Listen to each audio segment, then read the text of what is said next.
Barbie! I told you to wait in the dream house. Boys, avenge me! Avenge me! Avengers! Bazinga. Scruffy-looking nerve herders. Ethan Hunt contacted you? I am good, Rooster. I'm very good. So you are Yoi's a trainer who trains. Gonzo the Great will ride this baby again.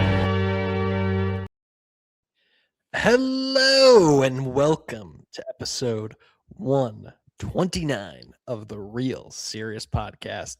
Today we are talking about the most anticipated movie of the year. Yes, that's right. One Night Only. Oh boy, do we have an interesting one here today, folks. We're also talking about the Primetime trailer, which I have not stopped thinking about since I saw it earlier this week, as well as another weird trailer and some news. Not a lot this week. Next week is D23, which I think is going to be a big one. All the X-Men. Yeah, I'm thinking that's next week. So we'll have a bigger news breakdown next week. But it's only Jack and myself today. So Jack, how are we, man? How was your week? It was great. I feel like I've been able to get up to some pretty good cinema so far this month. It's been a good month. I'm around like an average of like a movie a day right now. Nice. I'd say whenever I'm on that track, I'm moving really well. Had Ted Lasso this week, so it was a good week. Did you watch Ted Lasso? I did watch Ted Lasso. How was Ted Lasso? I liked it. Really? I certainly. Did you watch it? No, I just didn't think it'd be very good. So I was like, I guess I'll just punt until I think I was going to watch it or something. Yeah, I think I was going to watch this regardless. I mean, I really did love the first. I think the first two seasons are like much better than the final season, but I still enjoyed my time with the final season, and I really do love these characters, and I think the feeling that I just get from watching this show. So I think I was always in on watching season 4. And I think season 4, I mean, I guess spoiler, I don't know if you've seen the trailer, but Ted is back in Kansas City. And that's kind of where I did know that. That's where episode 1 takes place. So it is a bit odd to see these characters in a place that is not Europe. And I think they've done a really good job of cultivating like this very warm environment in England, So I think having it out of its atmosphere a little bit, it took a minute to kind of adjust personally. I don't think it was like nearly as funny as, I guess some people were expecting to be like laugh out loud like the entire time. But I found it to be humorous enough and heartfelt enough to want to watch the second episode. I've heard some pretty harsh reviews on the first episode. But I feel like if you enjoyed the first 3 seasons of Ted Lasso, personally, I don't see a reason why you wouldn't enjoy episode 1. Maybe I'm in the minority here and I'm blinded by my love for this show and for these characters, but I think that it will only be a upward trajectory from this first episode. Interesting. I saw the early reviews that were not great, so I was just like, you know what? I think I'll pause and then wait till I hear someone else. But if you think it's pretty good, it feels very unnecessary. It's just I think we talked about this already. Like, it's like, why are we're good. Hey, Ted Lasso, we're good. Honestly, though, I feel like after watching the first episode, I see the angle they're taking here, and to me, it works. I think it really works for me. But I'll be watching this every week, and I'm happy to kind of keep you updated on. Please do. Again, whether I think it's still worth a watch or not. I know that this can be sort of my acolyte moment. Yeah. I love that. I love that. But this is something that Caitlin and I really enjoy watching. So I think that we're gonna see it through, and hopefully it's a good season. And I have a pretty decent feeling about it so far. All right. Sounds good. All right. That was our delayed reaction to finally getting into Will Gluck's One Night Only, aka the Sex Purge movie. Let's do a little synopsis here. 12 hours can change everything. 2 love-starved strangers crash into each other on the one night of year when single people are allowed to have sex. Starring Monica Barrero, Callum Turner, Maya Hawke, Julia Fox, Molly Ringwald, LeVar Burton, and quite a few cameos. I'm sure we will definitely talk about. This is one that has been highly anticipated by parts of this podcast, especially the Gluck heads out there, The Gluckers, myself yes. included. Yeah, as part of the Gluck fan club since the Easy A days, I am very excited. As anyone but you is one of my personal favorite movies of the last couple of years. Not the best, can say that, but I still love it dearly. Jack, what did you think of Will Gluck's follow-up to his biggest success, One Night Only? The funniest thing about this movie is, I guess for context, for anyone that I like Easy A. I think Easy A is a good movie. I would like around like 3.5 stars. I think the whole cast there. I think Stanley Tucci's incredible. I think that Emma Stone is amazing. Obviously, that kind of helped her build her upward trajectory to just, I don't know, elite stardom in Hollywood. But I was not the biggest fan of Anyone But You. I did not love that movie, and I think I liked that movie a teeny bit more than I enjoyed this movie. And by no means do I think I sat there and I like hated this movie or hated my time with it. I think it's just like, I just thought it was kind of meh. I feel like the chemistry is like fine between our two leads here. I think for me, it overstayed its welcome just a little bit too long. And I think there's going to be some people that, I mean, I'm sure that we're going to disagree a little bit in that area. I thought the cameos were fun. I enjoyed seeing certain people show up in this movie. I think that as someone that I found myself disinterested in the story at several points, but when they pulled up someone I knew, I was like, hey, yes, they found a way to keep me going in this movie. I don't know. I think it's funny. I think it certainly has some pretty humorous moments, but unfortunately I walked away, I guess not like ultimately that disappointed, because I don't think I had that high of hopes for this movie. I think Callum Turner, I think he was just infinitely better in Eternity. I don't know if you feel the same way there. Yeah, because this is part of the stuff I wanted to discuss. Do we think Callum Turner is a good actor? And I think that's the problem, right? That we can't. I just because so Sorry, what were your thoughts on this film? I guess let's we can jump into that. We can jump into that. What did you like? So here's my thought. I think number one, people are being really weird about this movie. People are taking it maybe not more seriously than necessary, but like really overanalyzing the politics of this movie. I think to a degree that is getting a little weird. I think there's obviously some political commentary here, but like, I think I don't know. I don't know if you're seeing what I've seen a lot of it. And I'm just like, you guys. I haven't seen much of it. I liked this. I actually thought this was pretty cute. I don't think it's as good as Anyone But You, so I think it is a step down in that sense. I do think that this is a very difficult concept to land the plane, and I do think it probably was done in a good way. I think a good way. I think Monica Barrero is awesome. Like, I think she's great here. I like her. She is, prime MJ in this one. She just is great. I think she is truly the reason why this works so well. I think Callum Turner is good. And I think he plays dorky better than I kind of expected. He's not like cool, which I think is an interesting take on him. Especially after That's so hard, Eternity. though. Like, that's so hard though. Like, I feel like I just look at Callum Turner. I'm just like, I feel like they try to make him dorky, and like you said, they did a pretty decent job. You're cooler. He's like a cool guy that doesn't know he's cool. Like, come on, like you own a pizza shop, buddy. Like, I did like some of the bits with him of just like, this is Buck Mason. I liked all that. I liked Molly Ringwald for her small role. Julia Fox had a small but I think impactful role. Maya Hawke was wasted in this, to say the least. I agree 1,000,000%. There were a couple, I think, great laughs here. I mean, maybe it's just my theater. My theater was very into this movie, and that definitely helped. And no, I quite enjoyed it. I would watch this again for sure.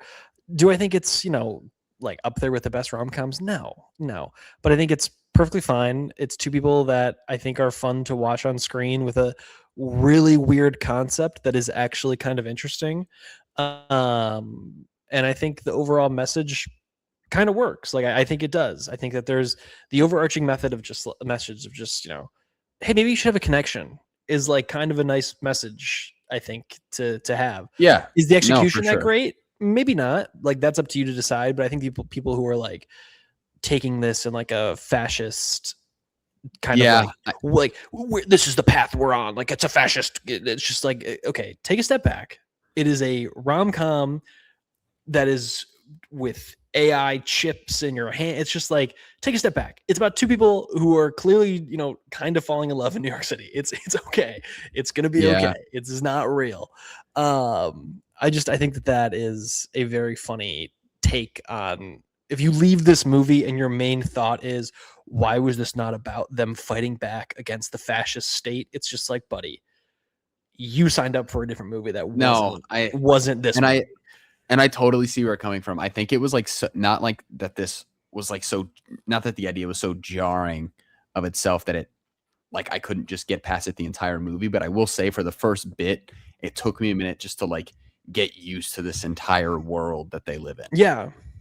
And I think there is just some absurd behavior. Like as soon as the clock went off, which I think that's very funny. They're like animals.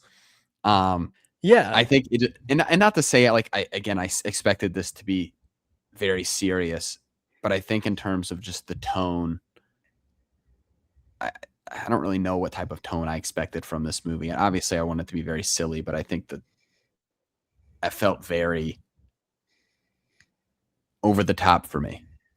Like when everyone I think that's part of like the putting away like the disbelief, right? Like you got to buy into this concept of just like, all right. That's why I think it was set like, I mean, we can get into spoilers for One Night Only. Yeah. Like I think the concept of it was kind of sold well in the beginning, where it was just like a news broadcast basically explaining what happened while she's eating dumplings. It's just like, that is to the extent that this movie is interested in the plot contrivance, and it doesn't care past that. Like it's not like we needed a 40-minute scene of her going to Capitol Hill and being like, this is wrong. It's just like, that's not what this is. It is them coming with an idea that is interesting, and they had to find a plot convenience around it. And the idea is that the government did it. It's like, all right, cool. Who else would have done it? Like, I just think that is so secondary to what this is that it doesn't matter. Like, this is not Black Mirror. Sure. This is them going, it's a rom-com where it's a weird someone concept. Could make a Black Mirror episode on this though, if someone wants to make a Black Mirror episode with exactly this concept, I would happily watch. That's not clearly at all what this was meant to be. And they do make fun of it, like even her in the bar with Nicholas Braun, where she's like, wait, isn't that the cure to Parkinson's? And he's like, what?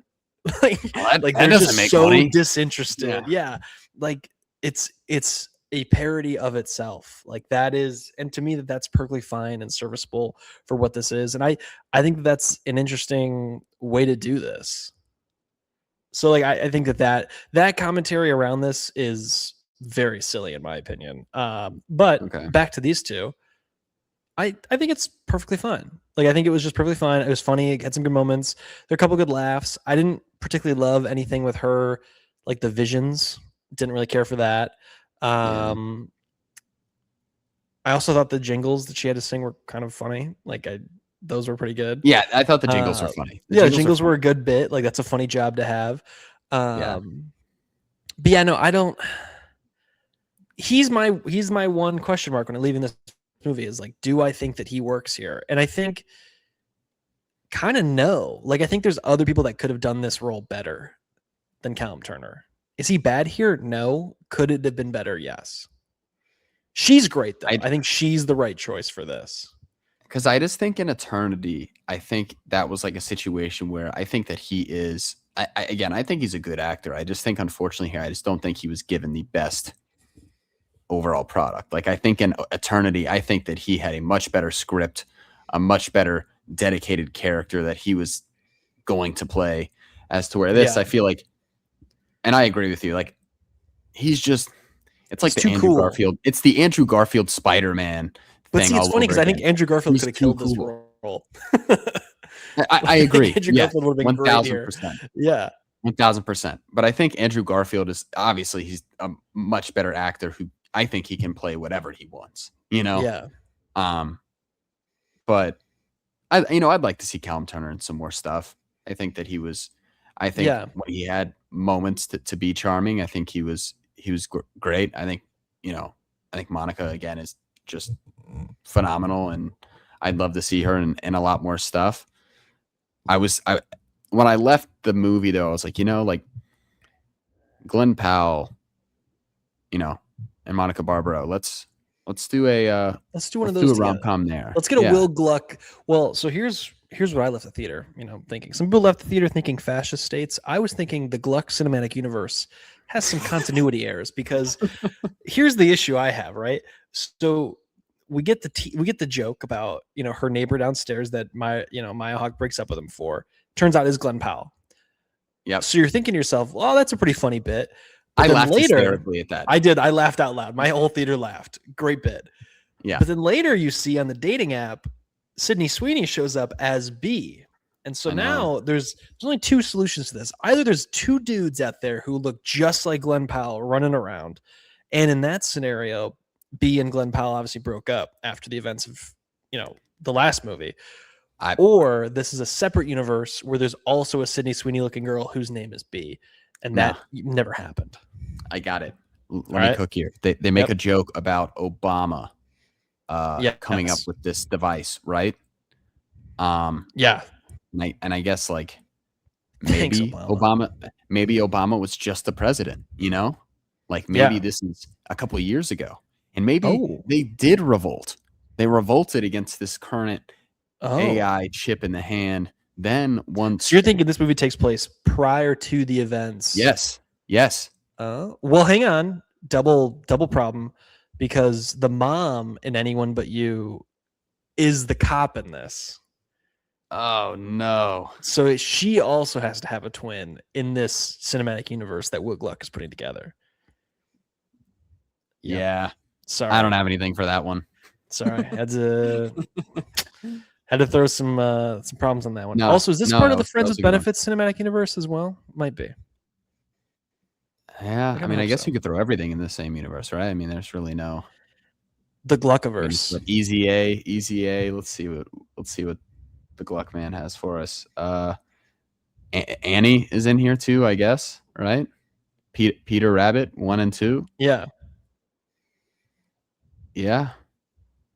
I mean, again, it's like you throw two hot people together. It's like, okay, there's a bar that immediately will be met with just having two hot people.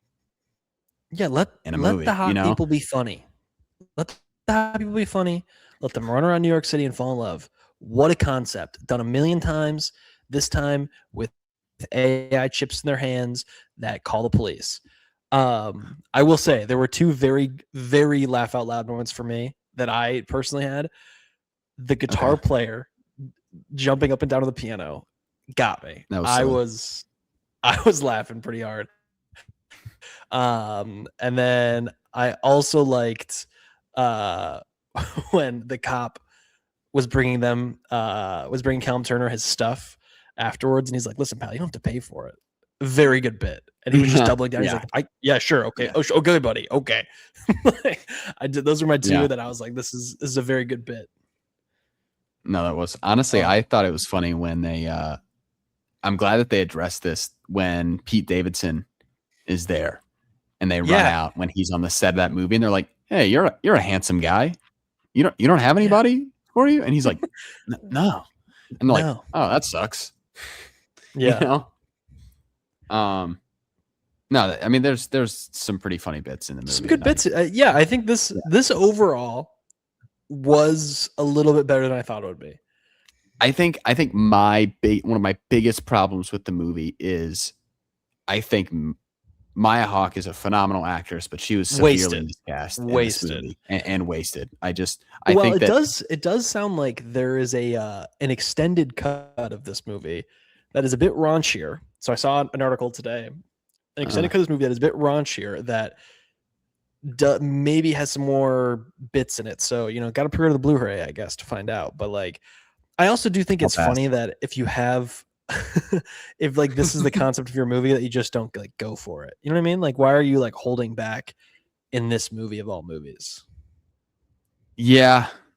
I mean, to be This honest, is a good though, date night movie, though. I don't need them to get crazy. Like, No, I don't think that they, outside of I'm that, with but you I though. do think that there's like it did almost feel like juvenile humor at some points when you're just like, I don't know. Sure. Like, I think you could be more, not mature. Mature is the wrong word because what are we talking about? But like, I don't know. I think there's like another level of it that you can go into. But I will say this was a good date night movie. Quite a few people on dates in our theater, me as well.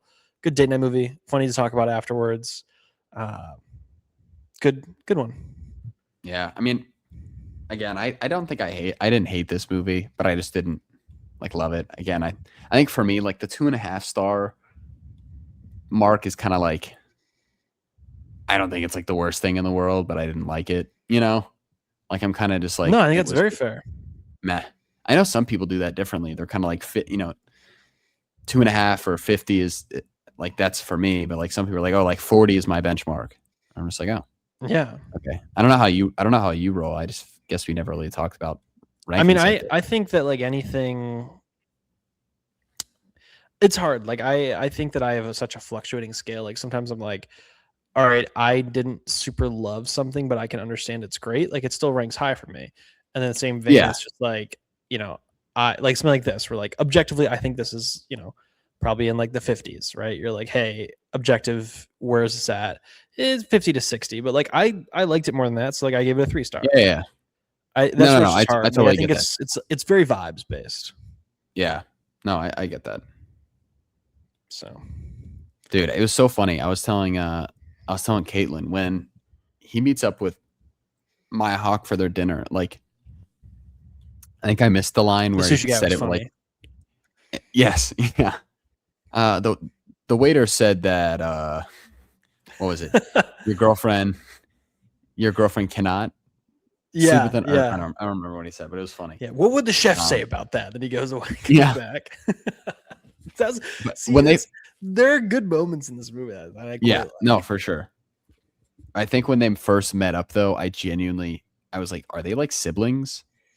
Yeah, Like, I just there felt was no chemistry. No, well, I think nothing that's like part you, of like kissed. the Callum Turner issue. Like he just doesn't have the most chemistry on screen. I don't know what it is. Like I don't know. I thought Olivia Olson, they had pretty solid chemistry in Eternity.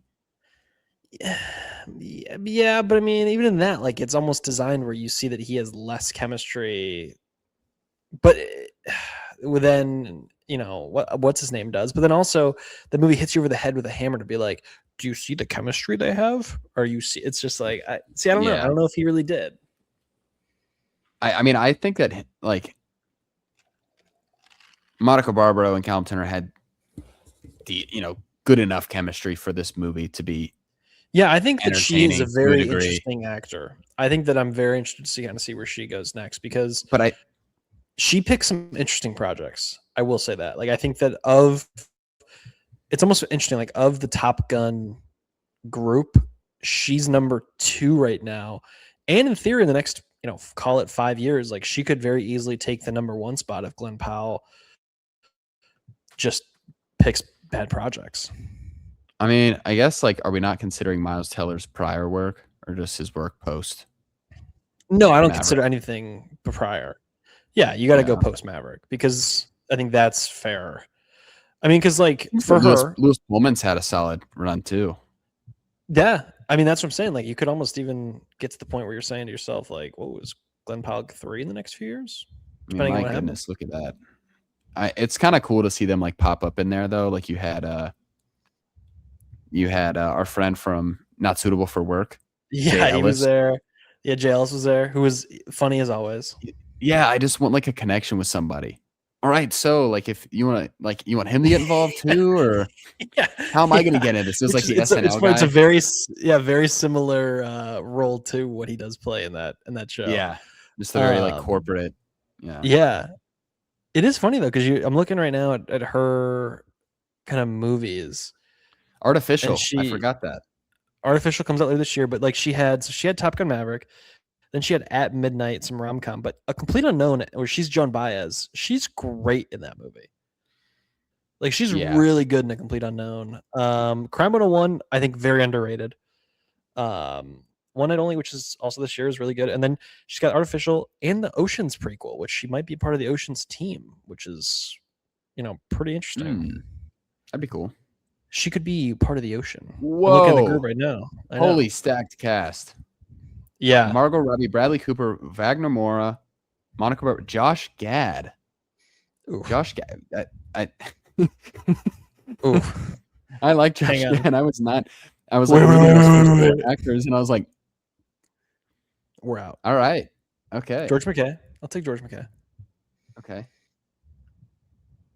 Yeah, but no, I think the scene with my biggest problem with the movie is like their chemistry is so good in the diner, and I feel like they're getting to a point where they're like, oh, like they understand each other, they see each other, the way that they should, and then he gets the phone call. It's like, bro, she left you earlier in the day, like. I can see there's no chemistry. What are you gotta doing, see there's buddy? no chemistry there too. And he's like, hey, should I go? And she's like, sure. Yeah, bro. Why don't you go? It's like, bro, you guys just made a pizza together. You gave her your shirt, like, bro, that's a wrap. End the movie there. We don't need the lighthouse. We don't need the extra, drug commercial. We don't need all the running around, all the running around downtown. Going a million miles on a city bike. Yeah.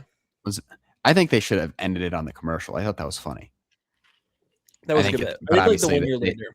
Yeah, they had to. I like that little kid. That little kid was kind of funny. He was quite goofy. Yeah. He was a goober. But yes, yeah, very much. What does Maya Hawke have coming up? I'd like to see that. Let's see what's I don't know. We actually talked about this in the car ride home. We were like, Maya, what are we doing? We're like, how do you agree to this role? Because it's just like there's got to be a better option out there for you right now. Oh, I've heard good things about Wishful Thinking. That with her and Louis Pullman. That's it. I believe it came out at some of the film festivals. 2020. It says 2026. It was made, but whether it comes out this year or not, I guess it sounds. Oh, she's got Hunger Games. That's right too. I mean, yes. Hunger Games, Wilder and Me, The Gods in the Woods, the TV series, Revolver, Lucia, where she's playing Lucia. That looks smaller. She's got Hunger Games obviously is the big thing. I mean, I think this is her weaker movie of the year. I think, again, Wishful Thinking is clearly it's been a pretty good. It's been a hit with the film or the festival crowd. So I'm excited for that one, and I love Louis Pullman. I think that's actually a great take you just had about him being sneaky up there, like one of the better ones. He is. I mean, and I haven't even seen Remarkably Bright Creatures, which I've heard good things about. I mean, I'm solely just talking about his time with the Thunderbolts. I think he's incredible in the Thunderbolts, and obviously he's going to get Doomsday, and so we'll see. I mean, I guess he's in the Testament of Ann Lee too. Spaceballs, which is next year. None of us saw. He's on the up and up, man. I'll tell you, he's great. Buy stock now in the Pullman Man. Yeah, he's probably one of my favorite Nepo babies in Hollywood right now. He might be the most. Should we do a Nepo baby draft one time? I think he might be the most talented Nepo baby. I would be in. He's up there. Actually, Maya Hawke, another talented Nepo baby. Yeah, I know. They're everywhere. Nick Cage. I mean, I guess there's. That's Nick Cage is. You count. I guess he's more of like a Nepo adult now. But he was a Nepo baby. No, I know. I don't really know how you categorize that once they get past the age of like 40. Dakota Johnson, Margaret Qualley, big fan of Margaret Qualley. Yeah. I am interested about Margaret Qualley, though. I am a little worried about Dog Stars.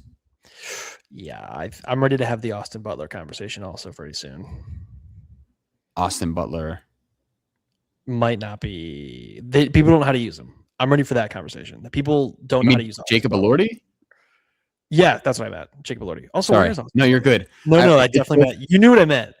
Yes, I did. I just wanted to I wanted to clarify because I just wanted to make sure because I'm like I think we're very big on Austin Butler. Yeah, we're here, big Austin right? Butler Like, guys, which also, I mean, Heat. not Heat.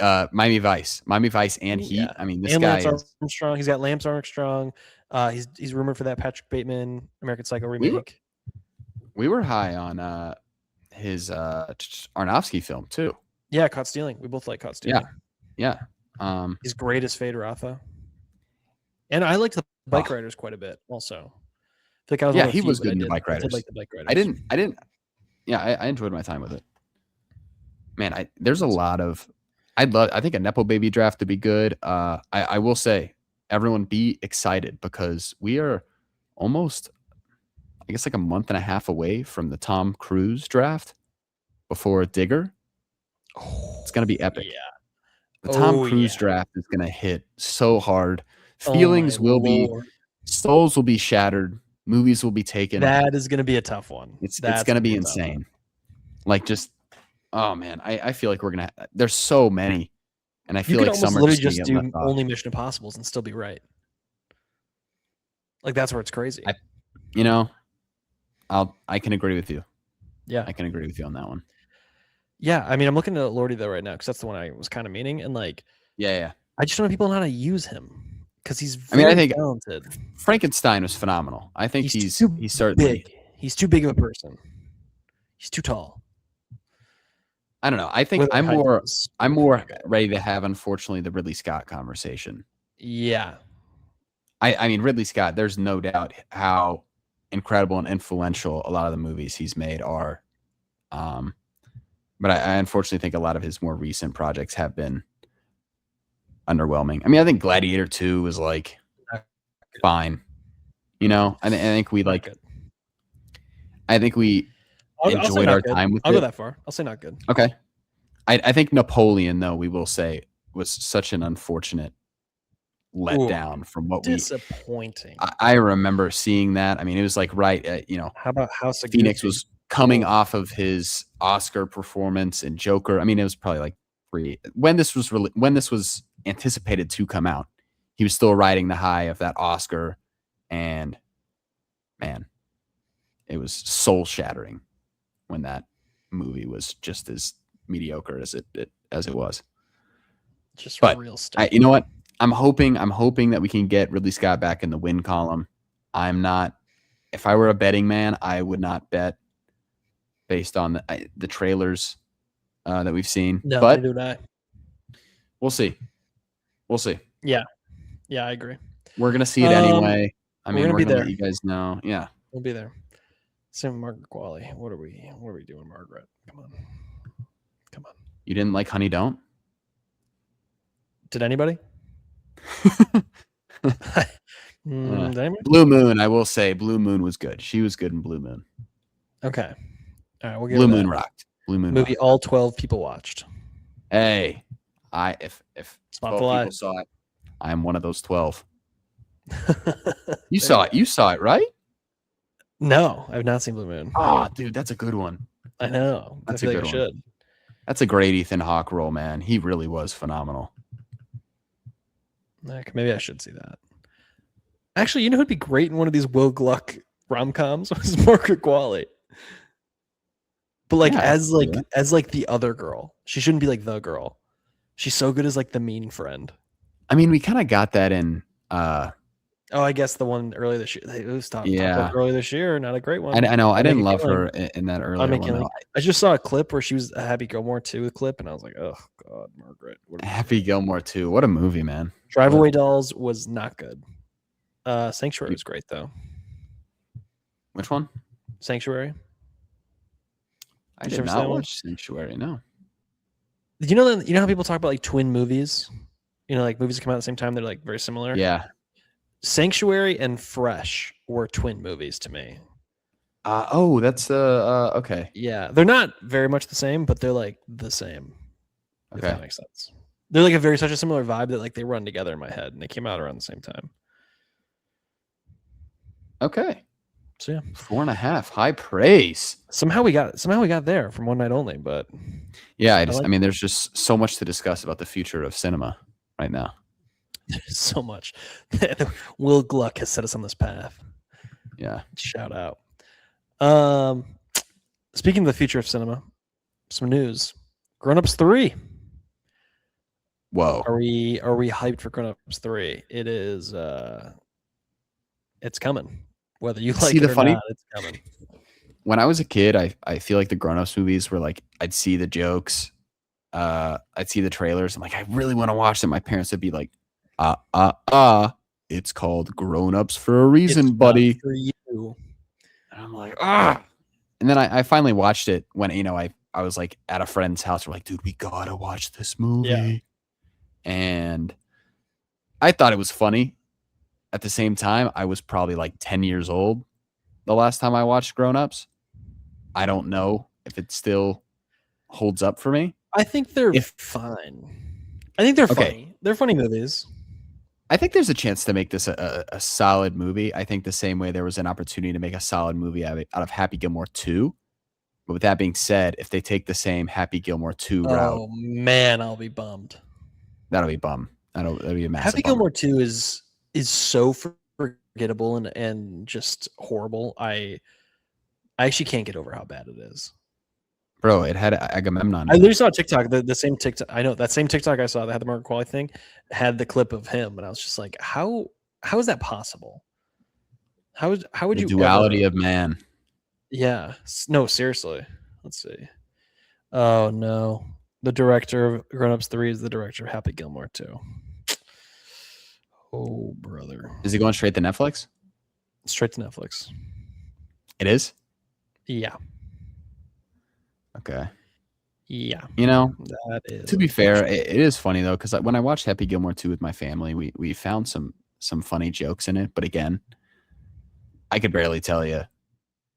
Like, I remember it has like the live golf stuff, but he takes out his wife in the first 5 minutes. weird, Unfortunately, weird way to do that. I know. And I love Adam Sandler. Oh my gosh, like Uncut Gems, Punch Drunk Love. I'd love to see him return to a similar role like those movies, because he is a hell of an actor. And I think that he deserves his recognition. I mean, Punch Drunk Love and Uncut Gems, but I think I'm holding out hope. But we're going to need a Rock kind of pendulum swing here to really make it happen. So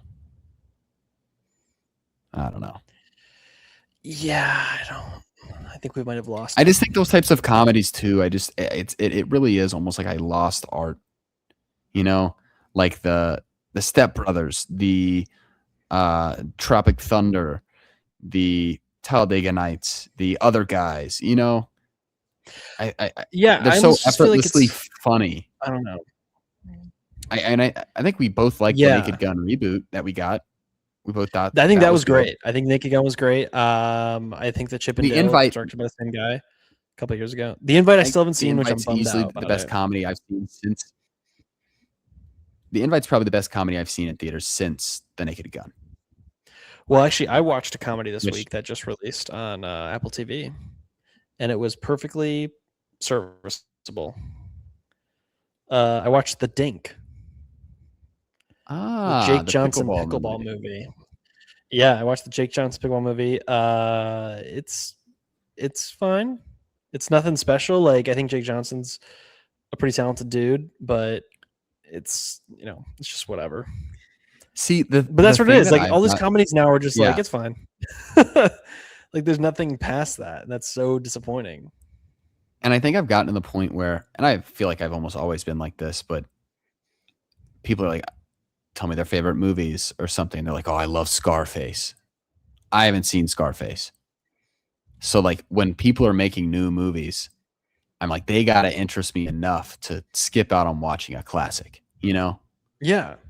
Or I just got to be in a mood where I'm like, I am so tired. I do not care what I'm watching. And I guess maybe that's where The Dink could like squeeze its way onto my watch list, you know? Yeah. But it is unfortunate that we've kind of gotten to the point where it's like, yeah, serviceable is good. Yeah, and that's like such a bummer, I think. Yeah, no, I'm with you. I mean, like, as I'm looking at my reviews for the year right now, and like, there's only 4 true comedies on here. There's Pizza Movie, which was bizarre, but I mean, I kind of liked Pizza Movie. There's The Dink, which I feel very similar about to Pizza Movie. It's just like, it's fine. Then One Night Only, which we just talked about, which I think is maybe the funniest movie I've seen of the year. That's not saying much. And then People Meet on Vacation, which is not super a comedy, but obviously has comedy bits. But then, like, if you count things like Hoppers and I don't know. I thought Hoppers was hilarious. Like, I think Masters of the Universe had some funnier moments this year than like most things. Yeah, that's true. Same with Spider-Man. Like, I think Spider-Man had a couple of good laughs that I think were funnier than, a couple of things. Gotta watch The Invite. Gotta watch The Invite. I know. I thought Power Ballad was kind of funny too. There's a character in there. There's a couple things out there that I just haven't seen. Yeah. But no, trust me, I saw The Bride. I saw Mercy. Saw Shelter. You saw the peak cinema. That's all that I matters. saw Good Luck, Have Fun. Remember Good Luck, Have Fun, Don't Die? Remember we were kind of excited for that? God, I didn't see it. What a stinker. It is funny though, because I'm like, holy cow, man. How excited I was for The Bride and how easy. I mean, that's the third worst movie for me on my 2026 list. Yeah, I'm looking at some of my rankings right now from earlier in the year, and I was just like, what was I thinking? Like, some of these things I gave 3 stars to, like, man, I was desperate back in January, February. You know what we got to do? We have to look back on our most anticipated, like, just dedicate a segment towards the end of the year to say, all right, we're going to review what we were excited for. We got to explain ourselves on why, like Chuck chose Matchbox, and obviously he's still riding the high. Yeah. But we gotta check in on our list and see how we're doing there. See where we're at. I know. Well, because I got one that's joining my list, and the trailer's coming up here. And it's not the next one we're about to talk about, which is Violent Night 2. This is just Paul Blart, right? Like, they just Paul Blarted Violent Night. Like, they put him in a mall, and like the mall gets run over and locked down. That's all they're doing. Did you see the first one? Oh yeah, in theaters. Was it good? It's perfectly serviceable. See, we're back. We find ourselves back with that word. That word finds its way. Its way. Like it's so just fine. Like there's, once again an interesting concept that just is so whatever that like but I don't know. I've never like thought to myself like, oh boy, I can't wait to add this to my yearly routine of watching Violent Night. Okay. I wonder what I gave Violent Night when I saw it. I'm looking at it right now. You have it at 3.5. Wow, seriously? So it must have had a lasting impact. I must have liked it just enough. I mean, there are some good, like, there's some good bits. No, 100%. And I think it's funny because it's got Leguizamo. Yeah, I mean, I think there's certainly, when I saw the trailer for the first one, I wanted to see the first one. I just that was when I just didn't make it to theaters to see. And by the time it was done in theaters, it was like February. And I'm like, I gotta wait till December to watch this. Like, I'm not gonna watch a Christmas movie in February. That's right. It is a Beverly D. So no, I mean, I feel like 3.5 is totally justified. I heard some pretty decent things about it. I heard it was almost like a John Wick of. It was John Wick Santa. That's what I thought it was going to be, and I was pretty excited for it. I feel like it was maybe it was better than I remember it being. Now that I'm thinking about it, like looking at the reviews. But the second one, I'm just kind of like, Let's see. Do I have a 2022 list that I made? Let's see if I can go back. No, I don't think I have it. Oh, I do. 2022 films. Hang on. Let's see. Shout out past me ranking. I very much love how all over the place this. All right, let's see if this helps you make your episode decision. has been. Yeah, I know. Okay, so based on my 2022 rankings, it's at 28 on the list. Okay. It is just above Ambulance, The Northman, and just below Banshees of Inisherin and Black Adam. Which, looking at this list right now, I was insane looking at some of these movies.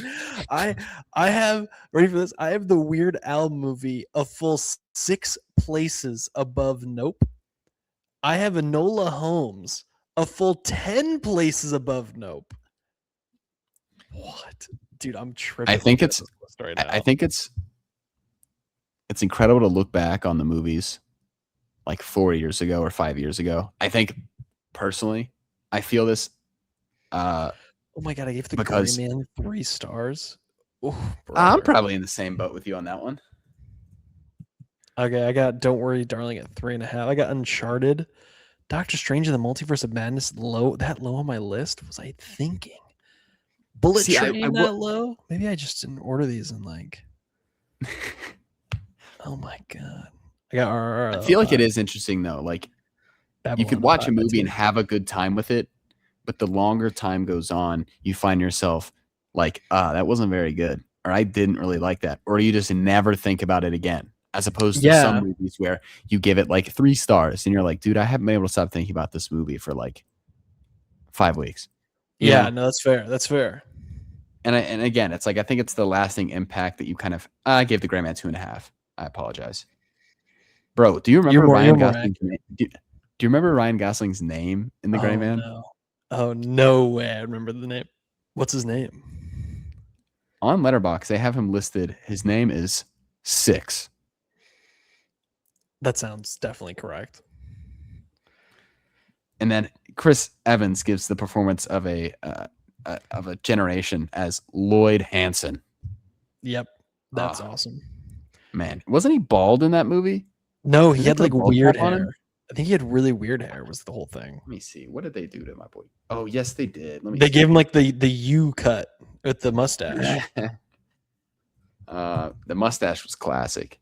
Oh my gosh. Oh my gosh. What a role. Can't believe they did my That's boy like gross. this. Chris Evans, and if I were to tell you Chris Evans and Ryan Gosling in a movie together, I'd be like, yes, sign me up. Yeah, I'm in. It's gonna be good. That does not give me more faith for Doomsday. Again, this just reminds me of. Hey, but it's okay. Violent Night 2 is in. It's in the mirrors now. We are focused in on one trailer and one trailer only. Oh yeah, that's right. We were talking about Violent Night 2. The Paul Blart. They Paul Blarted this movie. He's in a mall. He's got to fight the bad guys. This is Paul Blart with Santa Claus and more blood. And you know what? Heck yeah, man. Mrs. Claus. I might just be seated for sure. That's the thing about AMC though. You have all your reservations. You're like, you know what? Yeah, you just gotta go. I might just go check it out if I have time. If I'm in the mood to go to the movies that weekend. I like David Harbour. Yeah. Why not? Something about him losing his powers because the real one would be weird. Sorry, I'm really rushing to get past this because no, the real one. You see how this looks, don't you? I'm Whoa, Chris wait. Hansen. Hang on. What? Is that Breaking news? Google? Hang on. Are you on your computer? Yeah, you're on your computer, obviously. Yes. Open up. Google. Just Google the phrase "prime time movie." Okay. Yes. Are you on Google? Now hit images I am. and scroll down like a little bit. It's you. Okay. It's you. It's your face. Oh my gosh. That's crazy. It's you. It's literally you. That's so funny. Yeah. I didn't even know it. You see how this looks, don't you? I'm Chris Hansen. Dateline NBC. Why don't you take a seat right What are you there? planning on doing here tonight? I'm gonna be bigger than Lost. I'm gonna be bigger than Lost. Oh my god, it looks so funny, but it looks so great. But like some of the clips where it looks like he's legit in like Willy Wonka's tunnel is so funny. Dude, I love how committed this movie is. Yes. It feels dark. Yes. Like a movie about Chris Hansen and How to Catch a Predator has no business looking this entertaining. Yeah. I mean, this is easily. I mean, like I know people are calling for Pattinson to potentially get an Oscar off of a trailer. I know. Like everyone's I'm not in that. I'm not in that. Into the Oscar campaign, and I'm just like, what? What's happening? I'm not in that camp just yet. I'm like, look, guys, we still got to get the full movie. Yeah. But what we've seen here, if he keeps that going for the entire movie, I think we have a serious conversation. Like I think Yeah, Pattinson, I'm ready to have an interesting conversation about this. I mean, Like I'm ready to open up everyone, the doors. Pattinson is working harder than just about anyone right now. He's keeping cinema alive. And now he's going back to the Batman. And then he's going to come back. Yeah. I mean, I don't know. I don't want to be too in the moment and say he's just like, I mean, It might be the most best impressive working right now. one-year run I've ever seen. I think it's fair to say, if you were to say like, hey, is this the best 1-year run anyone's ever had? And you look back and you're like, all right, the drama, The Odyssey, Primetime, Dune 3, Here Comes the Flood. Is that the most impressive run in a single year? It's like, it honestly might be. And the craziest And part then the is Batman 2 is all filming right now. feel like such unique and like different characters, you know? Yes, Like in the drama, the drama, the guy you see is vastly different than what we get from him in the Odyssey, and so different than what we're going to get from him here in Primetime. And then what? Here Comes the Flood. When does that come out? It comes out this year. It comes out. Is there a release date? Let's see. Don't know. Let's see. Does not have an exact release date yet, but the Netflix heist thriller is scheduled to debut in 2026. Okay. Excited for him in this movie. The Netflix of it all does tend to lower my expectations for the movie, not necessarily as much as his performance, but I think, dude, he's easily one of the best actors working right now. Not only is he getting a ridiculous number of movies into theaters, but they've all been such quality performances. And it's so fun to talk to people who maybe go to the theaters, 5 times a year. And they're like, dude, Robert Pattinson is legit. Yeah, he's doing stuff that no one does. I'm glad that that's something that everyone can see. And it's not just like the cinephiles are like, oh my gosh, Robert Pattinson's amazing. But like we as a collective community can agree that he is incredible. Yeah, I'm gonna go 4 for 4 theater opportunities to see the Pattinson Man. And I mean, technically, if you want to count it, like he had a voice role in Marty Supreme, like at the ending last year. So it's just like, dude is everywhere. Yeah. No, really, really interesting career. I'm gonna watch Twilight. Twilight is yes, on the watch list. Dude, finally. It is so bizarre in the best possible way. I know. I'm excited. Funny enough, my brother has seen it, who doesn't watch many movies. Avery and I have seen them all. We watched them all like over the course of a few days. Yeah. The most bizarre thing, these movies, but they're hard to not love because they're just so endearing. Did you remember when I sent in the chat like the Blu-ray, the box set? Yeah. Do you have it? I think it's on HBO Max or something. I think I'm just gonna watch it. You're saying you don't want to own those physically? Respectfully, no, not right now. I think when you love them dearly, then you're like, I guess I have to. Especially considering my limited shelf space at the time, or at the moment. Like my Avengers box set is like sideways. Like it's not even, when I look at my TV, it's like this, as where all the other DVDs are like lined up. They're looking at me all nice and pretty. Yeah, dude, Primetime looks incredible. I'm excited where this movie's going to go. I'm more than interested to see what the internet kind of gets from this. Yeah, people being like, it's weird they're framing Chris Hansen as the bad guy here. It's like, he kind of was, like, in a sense. Like they're all bad guys. I don't know. I mean, I think there's obviously a more evil. There's like the exploitation side of it, like, you're exploiting someone, and then also like there's the argument of just like, well, what Chris doesn't allow for prosecution, and so it's like that's a whole side of it as well. But it's also like what he said on the plane to Creed Bratton of all people. He's just like, well, maybe what I'm doing is even worse, and it's just like, whoa, you're kind of right, like in a sense. And the way that he says it too, he's like, well, maybe the way I do it is even worse. Yes. And he kind of like has like a little giggle in his chair with his glass. 4 movies in theaters this year, different voices. Let's go, baby. His little freak. He's a freak. Love it. I'm like calling everybody. I'm like, dude, you gotta watch Primetime. You better show up for You Primetime. better show up. We got to lock in for Primetime. Gonna be bigger than Lost. No, good. It's gonna be bigger than Lost. We got the Jizz Man. Yes. We got the Jizz Man. Yeah. Come in. You're not just an actor. This is not acting. It's so funny. It looks. I cannot wait. I cannot wait. When it went full blown Willy Wonka tunnel, I was like, I'm already in. You've already sold me. I'm buying a second ticket just for myself. Like I'm so in. Cannot wait. And I guess in terms of Skylar Gisondo, we're also going to get Meet the Fockers. Or the Fockers. Before One Night Only, both this and that trailer played, and I was just like, dude, shout out Skylar Gisondo, man. Just Skylar Gisondo's winning right now. Winning. Yeah, we're talking about Robert Pattinson's year. Let's look at the Jizz Man. How's he doing? He's killing it. Jimmy Olsen. All right, are we still getting that TV show, by the way? Yeah, we're getting that TV show. Oh yeah, the Jimmy Olsen Gorilla Grodd TV show. We don't need to focus on that. Let's get Green. Let's get Green Lantern. Let's get Flash. We love Skylar. It's so Gisondo. funny. He could save this whole universe by coming out on stage at something and just being like, introducing our Batman, and Robert Pattinson walks out with a funny little voice. The whole thing would be saved immediately, but they won't do it. They're not going to do it. I know they're not. They would never weigh the Batman down like that.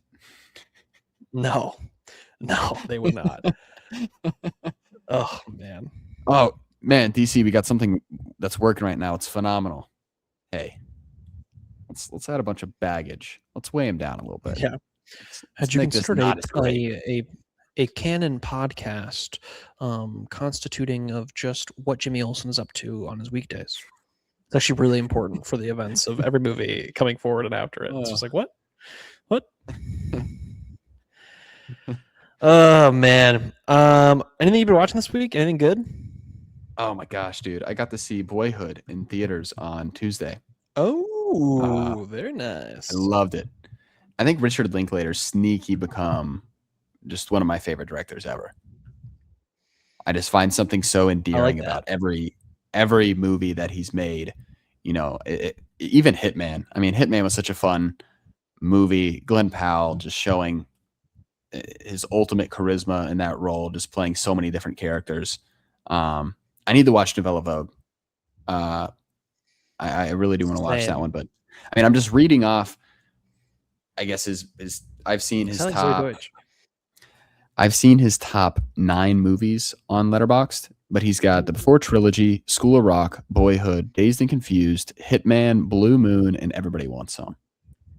Yeah, and they're all massive hits. I mean, that's pretty great. I give Boyhood 4.5 out of 5 stars, but for anyone that doesn't know, Boyhood it's about the story of a young boy who basically starts in elementary school and then grows up to graduate from high school. And that's where the story stops, but it takes place over 12 years, and they use the same actors, and they just filmed a little bit every year over the course of those 12 years. It's incredible how well it works. You know, like I think the idea itself is so ambitious. Yeah, but it works. These characters never feel different. They all feel like they're this, you know, they belong. And the soundtrack is phenomenal. Incredible. Like every time there's like a time jump, they play like a song from that year or from around that time frame, and there are just some bangers. So I'd highly recommend Boyhood. If you haven't seen it, if anyone else hasn't seen it, it is quite a lengthy film, 3 hours. But man, it was so nice too, because when I went into the AMC, obviously the people that are going to see that movie are interested and they really want to see it. It's not just like your average, like, oh, let's go see, you know, some movie. You know, you really want to be intentional. The group that was there was very intentional. They wanted to see this movie. Yeah. And there was some guy on his phone, and the dude next to me got up and was like, "Hey, sir, can you turn that off?" And not to say that's never happened in another theater for me. And I think that's what should happen. But man, that crowd, there was another time in the movie where someone was talking and someone screams, "Can you please stop talking?" Good. Guess It's the most times that's ever happened in a theater for me, and I loved it. That needs to happen every time I go to the theater. And you know what? I could get more involved. I could. But incredible. Yeah, I saw Boyhood. Boyhood. Oh, we actually got some news on a upcoming Richard Linklater movie recently this week. The a Lou Gehrig biopic starring the one and only Glenn Powell. Yes. Mhm. Yes. Yeah. I'm excited. I think this could get Glenn Powell back in the win column. He needs one. He does. Because I don't know if you all saw this week, there was the first images of season 2 of what is that show? It's coming Chad out. Powers? Yeah. Glenn, listen, man, if there's a founding member of the Glenn Powell fan club, it's me. We gotta get off the small screen, buddy. This is what happened. What happened with Chad Powers? It's coming back. It's season 2. Well, yeah, but like, why did it look so bad? It's just it doesn't look bad, but it's just like you're supposed to be the Tom Cruise heir apparent. He bestowed upon you that you're his guy, and you've done 2 seasons of a Hulu comedy. Come on. I gotta say though, I do love Chad Powers. I think The Comeback King might not be good also, which is coming out in February, because the February release is icky. It is frustrating. I think The Great Beyond might be good. That's got to be good. I think that's the one where we find out if Glenn Powell's got it, is The Great Beyond. And that is his movie on. It comes out November of next year. Oh, October of next year. It's J.J. Abrams' first movie back since Star Wars. Glenn Powell, Samuel L. Jackson, Merritt Weaver, Jenna Ortega, Emma Mackey. It is a sci-fi original story by J.J. Abrams, written and directed by him, Glenn Powell. That's the one. If that one is stinky, we're going to have a serious conversation about Glenn Powell. And I will not want to have that conversation, but I think we're going to have that conversation. Yeah. Let's prolong that. Let's kick that can, because man, I wanted him to be good. But the last few have not been good. I believe in J.J. Abrams. You know what it is? It's just 2 bad ones. He had 2 post Top Gun. He had 3 great ones in a row. He had The Hitman, Anyone But You, and Twisters. And then just The Running Man, not good. That was supposed to be great. How to Make a Killing. It was fine. Fox McCloud, he's great at, but like, you gotta be bigger than that. You know, you gotta be bigger than that. He did write The Comeback King. So that's where I think Judd Apatow does have. I mean, obviously, Apatow Productions has some great movies. I'm very interested to see him. Yeah, he get back into the. He does. I know. But again, those comedies. I mean, Apatow has a hand in so many of those comedies that were influential when we were growing up. I mean, just the list. Yeah, Superbad, Brides. I mean, these are all movies he produced. You know, Superbad, Bridesmaids, 40-Year-Old Virgin, Step Brothers, Anchorman, Forgetting Sarah Marshall, Pineapple Express, Anchorman 2, Big Sick, Talladega Nights, Pop Star, Begin Again. I mean, there's such a long list of incredible comedies that he had a hand in. So, man, this would be a huge, huge win, not just for Glenn Powell, but I feel like those types of comedies in general, if it's good.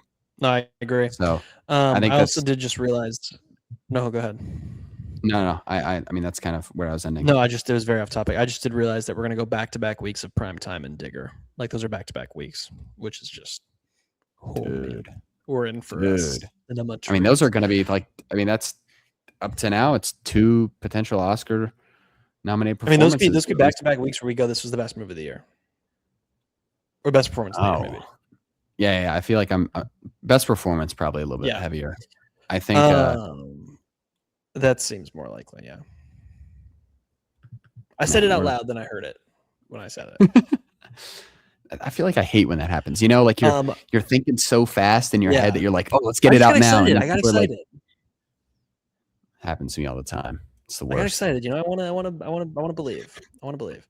I did watch a new one this week of one been on my list for a long time, and that was The Graduate. I'd never seen The Graduate. yes. 1967.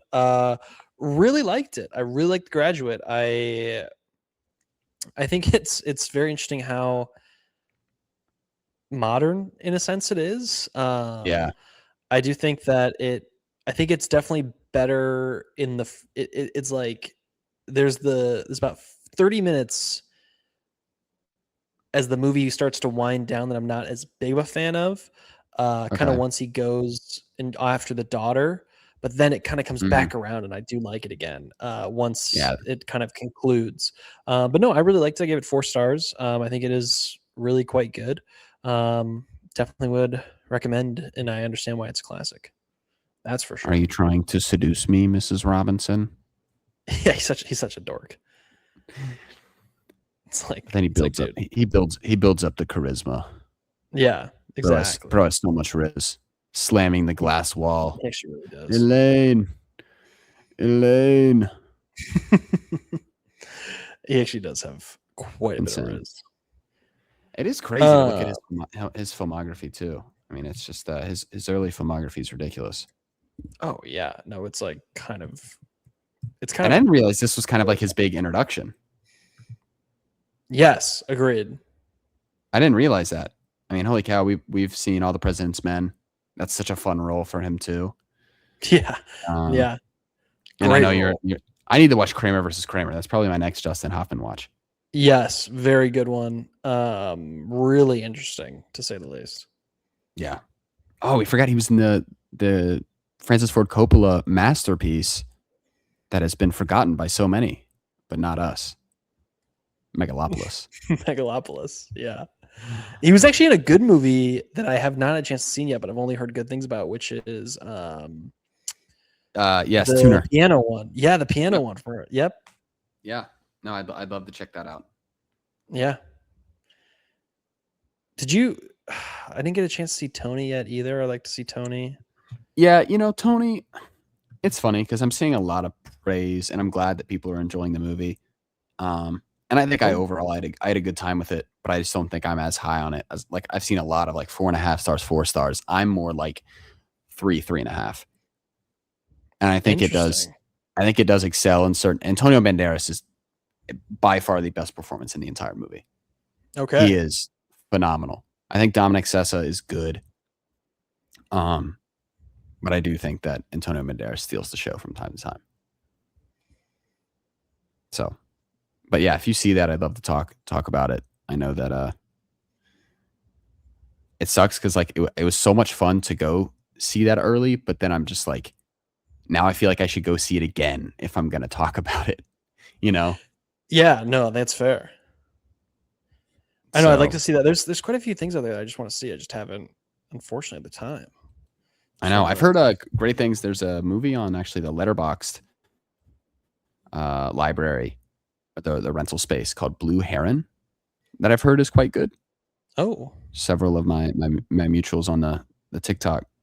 On the old TikTok. So, yeah. But maybe that's what I'll have to take a peek at. I know. Oh. I'm looking right now, just trying to figure out because very exciting. Terminator 2 comes back into theaters on August 28th, and I'd like to find a time to see that. Yeah, I'd like to go back and see that in theaters. I want to see Harry Potter. I want to see The Hunger Games. I want to see Catching Fire. Unfortunately, Catching Fire is on my birthday, and I'm just like, ooh, yeah, that would be fun, but I'm just kind of like, yeah, you're like, I love it, and I'd love to go on just about any other night, but I'm like, No, I get what you mean. But La La Land this weekend. Boom. We got La La Land this weekend. Oh, is that this weekend? Do you? I have tickets. I think mine's Sunday at 4:00. So I think mine's also Sunday. So next week gotta be early. If we do a night episode, then no, we're gonna be early. We'll be early. Okay, and we'll do early. Yeah, no, I also 2 weeks from now we'll talk about it. Yes, 2 weeks from now we'll talk about it. Maybe that could be a little review in there. We could sprinkle that in. That'd be fun. I feel like fun. that's a movie that I think that's both in our top 5s, right? I think so. Yeah. But I'd be both have a lot of love. shocked if it wasn't. A lot of love, a lot of appreciation for it. Has Chuck seen it? La La Land? Yeah. Oh yeah. Yeah, for sure. Okay. Because I was thinking, or maybe he wasn't as high on it as, let me see.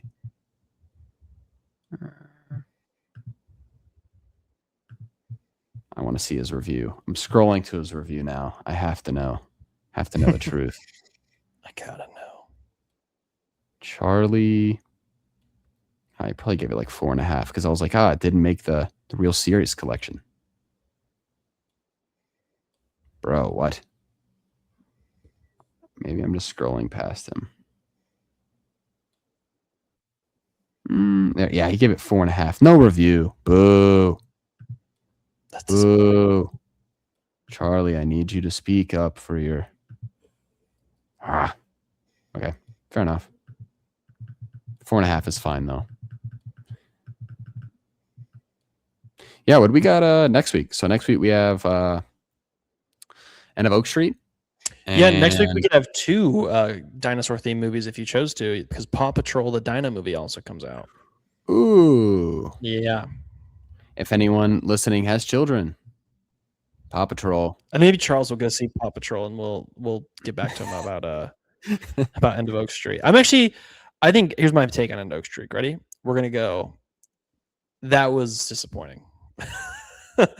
I think that we're gonna be like, I don't think it's gonna be that good. The world yearns for a good. The world dinosaur yearns for movie. dinosaur movies. Unfortunately, I mean, I don't think the Jurassic Park ones have lived up to what they've needed them to be post the first. It is amazing no one else seemingly can do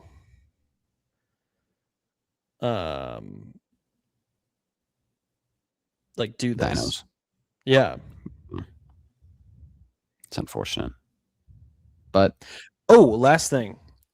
Are you gonna try to get the $150 Spider-Man Brand New Day limited edition steelbook?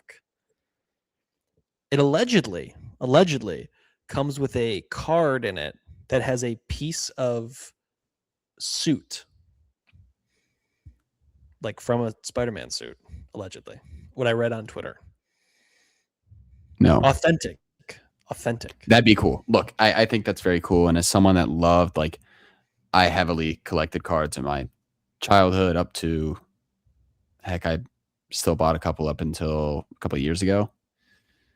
Love memorabilia of all sorts. And honestly, $150 for that is not a bad price for the steelbook plus the memorabilia. I don't know. I think the unfortunate thing is, I don't know where I'd put it. You know, does it go up in the living room? Does it? Yeah, it's gotta get framed on the wall. Because I have so many Celtics, like Boston Celtics cards that I collected, and I love. Gotta know where to put them. But I'm just like, what do I do? You know? Yeah, no, but very fair. But yeah, I don't know. Are you gonna? I didn't love the art on it too. Like, I just think I think the art is objectively worse, and that's like for a limited edition. When I saw. So for anyone who doesn't know specifically what the difference is, so there's the limited edition steelbook that Hunter is talking about, and it has the shot of Spider-Man essentially recreating the iconic, like, Spider-Man number like one. First amazing, Spider-Man comic where he's swinging through the air, saving like the man in the suit. But it just looks so bland as a cover for a DVD or for a 4K steelbook. Agreed. And then for the cheaper option, they hired this artist to make this beautiful nice cover where basically it's a scene where Spider-Man is spinning in a circle and has webbed up the hand, and it's great to look at. But when I first saw this image, I was like, crap, dude. The one I pre-ordered is the one where they're recreating comic book number one. And then you're like, no, dude, that's the expensive one. And yeah, you got the good one.